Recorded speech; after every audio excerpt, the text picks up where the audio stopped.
ಕೆಂಪೇಗೌಡ ಜಯಂತಿ ಕಾರ್ಯಕ್ರಮದಲ್ಲಿ ಶಾಸಕ ಪ್ರದೀಪ್ ಈಶ್ವರ್ ವಿರುದ್ಧ ನಡೆದ ಚಪ್ಪಲಿ ಎಸೆತ ಪ್ರಕರಣದ ಬಳಿಕ ಚಿಕ್ಕಬಳ್ಳಾಪುರದ ರಾಜಕೀಯ ಮತ್ತಷ್ಟು ಕಾವೇರಿದೆ. ಎನ್ಡಿಎ ಮುಖಂಡರು ಶಾಸಕ ಪ್ರದೀಪ್ ಈಶ್ವರ್ ವಿರುದ್ಧ ಪ್ರಕರಣ ದಾಖಲಿಸುವಂತೆ ಒತ್ತಾಯಿಸುತ್ತಿದ್ದಾರೆ. ಶಾಸಕರ ಪರ ನಿಂತ ಬಲಿಜ ಸಮುದಾಯದ ಕೆಲ ಮುಖಂಡರು ಸಂಸದ ಡಾಕ್ಟರ್ ಕೆ ಸುಧಾಕರ್ ಹಾಗೂ ಒಕ್ಕಲಿಗರ ಸಂಘದ ಅಧ್ಯಕ್ಷ ಪಿಎನ್ ಕೇಶವರೆಡ್ಡಿ ಅವರ ವಿರುದ್ಧ ದೂರು ಸಲ್ಲಿಸಿದ್ದಾರೆ. ಇದರ ಮಧ್ಯೆ ಕಾಂಗ್ರೆಸ್ ಪಕ್ಷದ ಹಿರಿಯ ಮುಖಂಡರು ಈ ವಿವಾದದ ಕುರಿತು ಮೊದಲಿನಿಂದಲೂ ಬಹಿರಂಗವಾಗಿ ಪ್ರತಿಕ್ರಿಯಿಸದೆ ಇರುವುದು ಹಲವು ಪ್ರಶ್ನೆಗಳಿಗೆ ಕಾರಣವಾಗಿದೆ. ಶಾಸಕ ಪ್ರದೀಪ್ ಈಶ್ವರ್ ಅವರ ಬೆಂಬಲಿಗರು ಹಾಗೂ ಬಲಿಜ ಸಮುದಾಯದ ಮುಖಂಡರು ಮಾತ್ರ ಅವರ ಪರವಾಗಿ ಧ್ವನಿ ಎತ್ತುತ್ತಿರುವುದು ಕಂಡುಬರುತ್ತಿದ್ದು, ಜಿಲ್ಲೆಯ ಹಿರಿಯ ಕಾಂಗ್ರೆಸ್ ನಾಯಕರು ಮೌನ ವಹಿಸಿರುವುದು ರಾಜಕೀಯ ವಲಯದಲ್ಲಿ ಚರ್ಚೆಗೆ ಗ್ರಾಸವಾಗಿದೆ. ಈ ದಿವಸ ಅನೇಕರು ನನ್ನ ಹತ್ರ ಬಂದು, ಸರ್ ಈ ದಿವಸ ನಾವು ಏನು ನಮ್ಮ ಜನಾಂಗಕ್ಕೆ ಅನ್ಯಾಯ ಆಗಿದೆ, ನಮ್ಮ ಜನಾಂಗದಲ್ಲಿ ನಮ್ಮ ಜನಾಂಗವನ್ನು ನಿಂದನೆ ಮಾಡಿದ್ದಾರೆ, ನೀವು ನಮ್ಮ ಜನಾಂಗದ ಅಧ್ಯಕ್ಷರಾಗಿ ನಿಮ್ಮ ಒಂದು ನಿಲುವೇನು ಅಂತಕ್ಕಂಥ ಮಾತನ್ನು ನನ್ನನ್ನು ಕೇಳಿದ್ದಾರೆ.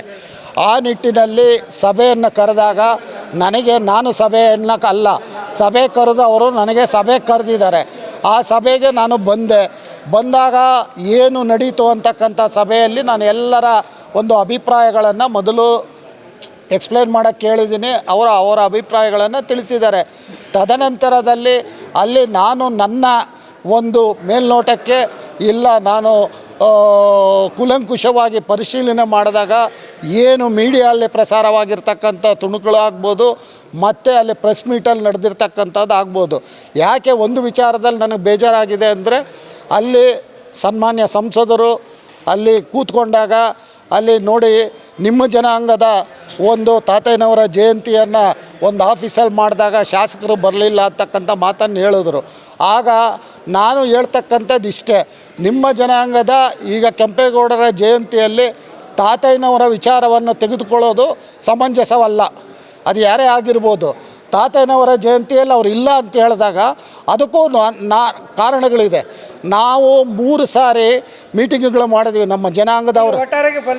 ಶಾಸಕರ ಬೆಂಬಲಕ್ಕೆ ನಿಂತ್ಕೊಳ್ತೀರಿ? ನಾವು ಶಾಸಕರ ಬೆಂಬಲಕ್ಕೆ ಅಂದರೆ ಬಲಿಜ ಸಂಘ ಯಾರೇ ತಪ್ಪು ಮಾಡಿರಲಿ ಅವರ ತಪ್ಪನ್ನು ಖಂಡಿಸೋಕ್ಕೆ ನಿಂತ್ಕೊಳ್ಳುತ್ತೆ ಅಷ್ಟೇ. ಇನ್ನೊಂದು ಕಡೆ ಈ ಘಟನೆಗೆ ಸಂಬಂಧಿಸಿದಂತೆ ಪ್ರತಿ ದೂರುಗಳು ದಾಖಲಾಗುತ್ತಿದ್ದು, ರಾಜಕೀಯಕ್ಕಿಂತ ಹೆಚ್ಚಾಗಿ ಜಾತಿ ಸಮುದಾಯಗಳ ನಡುವಿನ ಚರ್ಚೆಗಾಗಿ ಬೆಳೆಯುತ್ತಿರುವುದು ಆತಂಕಕ್ಕೂ ಕಾರಣವಾಗಿದೆ. ಪ್ರಕರಣಕ್ಕೆ ಸಂಬಂಧಿಸಿದಂತೆ ಪೊಲೀಸರು ತನಿಖೆ ಮುಂದುವರೆಸಿದ್ದು, ಮುಂದಿನ ಕಾನೂನು ಕ್ರಮಗಳತ್ತ ಎಲ್ಲರ ಚಿತ್ತ ನೆಟ್ಟಿದೆ. ಆದರೆ ಶಾಸಕ ಪ್ರದೀಪ್ ಈಶ್ವರ್ ಮೇಲೆ ಇರುವ ಕಾಂಗ್ರೆಸ್ ಹಿರಿಯ ಮುಖಂಡರ ಒಳ ಭಿನ್ನಮತವನ್ನ ಉಪಯೋಗಿಸಿಕೊಂಡು ಎನ್ಡಿಎ ಮುಖಂಡರಿಗೆ ಮತ್ತಷ್ಟು ಬಲ ಬಂದಿದ್ದು, ಇದೇ ತಿಂಗಳ 8ರಂದು ಚಿಕ್ಕಬಳ್ಳಾಪುರ ತಾಲೂಕು ಬಂದ್ ಮಾಡಿ ಶಾಸಕರ ವಿರುದ್ಧ ದೊಡ್ಡ ಹೋರಾಟಕ್ಕೆ ತಯಾರಿ ಮಾಡಿಕೊಳ್ಳುತ್ತಿದ್ದಾರೆ. ಕೊಟ್ಟಿದ್ದೀವಿ, ಹಿಂದೆ ಇರೋರ್ನೆಲ್ಲ ಅರೆಸ್ಟ್ ಮಾಡಬೇಕು, ಮೈನ್ ಆರೋಪಿ ಶಾಸಕರು ಮಾಡಬೇಕು, ಇಲ್ಲಾಂದ್ರೆ ಕ್ರಮ ಕೈಗೋ ನಾವೇ ಪ್ರತಿಭಟನೆ ಮಾಡಿ ದೊಡ್ಡದಾಗಿ. ಅಷ್ಟಿಷ್ಟಲ್ಲ, ಜನಸಂಖ್ಯೆಗೆ ಹೇಳೋದು ಬೇಡ, ಇವತ್ತು ಹೇಳಿ ನಾಳೆ ಜನಸಂಖ್ಯೆ ಇಲ್ಲ ಅನ್ನೋದು ಬೇಡ, ಇಡೀ ಊರಿಂದ ವಾಲಂಟ್ರಿಯಾಗಿ ಬರಬೇಕು ಅಂತ ಹೇಳಿರೋದು. ನಾವು ಬರೀ ಪಾಂಪ್ಲೆಟ್ ಹೊಡಿಸ್ತೀವಿ, ಪಾಂಪ್ಲೆಟ್ ಹಳ್ಳಿ ಕಡೆ ಕಳಿಸ್ತೀವಿ, ನೀವು ಅದನ್ನು ಓದಿ ಅದರ ನಿಜಾಂಶ ಇದ್ದರೆ ಕೈ ಜೋಡಿಸ್ಬೇಕೆಲ್ಲರೂ ಅಂತೇಳಿ ವಿನಂತಿ ಮಾಡ್ಕೊತೀವಿ. ಅದೇ ರೀತಿ ಅವತ್ತು ನಾವು ಯಾವತ್ತು ಡೇಟ್ ಕೊಡ್ತೀವೋ ಅವತ್ತು ಅದ್ರ ಯಾವ ರೀತಿ ಜನ ಸೇರ್ತಾರಂತ ಅವತ್ತು ನಿಮಗೆ ಪ್ರೂವ್ ಆಗುತ್ತೆ. ಅವತ್ತು ಈ ಶಾಸಕರಿಗೂ ಅರ್ಥ ಆಗುತ್ತೆ, ನಾನು ಮಾತಾಡ್ತಾ ಇರೋದು ಸಂವಿಧಾನ ಬಿಟ್ಟು ಹೋಗ್ತಾ ಇದ್ದೀನಿ, ಇನ್ನು ಮುಂದೆ ಆದರೂ ತಿದ್ಕೊಬೇಕು ಅಂತ ಗೊತ್ತಾಗ್ತದೆ. ಸರ್ಕಾರ ರೂಲಿಂಗ್ ಇದ್ದಾಗ ನಮ್ಮ ಪರ ಇರ್ತಾರೆ, ಅವ್ರ ಪರ ಇರ್ತಾರೆ ಅಂತ ಗೊತ್ತೇ ಇದೆ. ಅದು ರಾಜ್ಯಕ್ಕೂ ಗೊತ್ತು, ನಮಗೂ ರಾಜಕಾರಣಿಯಾಗಿ ನನಗೂ ಗೊತ್ತಿದೆ. ನಿಲ್ಲಿಸ್ಬೇಕಾದ್ರೆ ಅವ್ರನ್ನ ನಾವು ಜನಸಂಖ್ಯೆ ಜಾಸ್ತಿ ಆಗಬೇಕು, ಪ್ರತಿಭಟನೆ ಸರ್ಕಾರ ನನ್ನ ಹತ್ರಕ್ಕೆ ಬಂದು ನನ್ನ ಕೇಳ್ಕೊಬೇಕಂದ್ರೆ ನನ್ನ ಹಿಂದೆ ಇರೋ ಜನ ನೋಡ್ತಾನೆ ಸರ್ಕಾರ. ಹಿಂದೆ ಇವ್ರ ಹಿಂದೆ ಏನಪ್ಪ 50,000 ಜನ ಅಂದರೆ SP ಬರ್ತಾನೆ, DIGನೂ ಬರ್ತಾನೆ. ನೆನ್ನೆ ಗಿರೀಶ್ ಇಲ್ಲಿಗೆ ಬಂದಿದ್ರಲ್ಲ, ನನ್ನ ಹುಡ್ಕೊಂಡು ಎಲ್ಲಿರ್ತಾರೆ ಬರ್ತಾರೆ, ಸಂಧಾನ ಮಾಡೋಣ ಬಾ ಅಂತ. ಆ ರೀತಿ ಆಗಬೇಕು ಅಂತ ನಾವು ಪಾಂಪ್ಲೆಟ್ ಹೊಡಿಸಿ ಪ್ರತಿ ಹಳ್ಳಿಗೂ ನಾವೇನು JDS BJP ಮುಖಂಡರಿದ್ದೀವಿ, ಎಲ್ಲ ಊರೊಳಗೆ ತಿಳಿಸ್ಬೇಕು.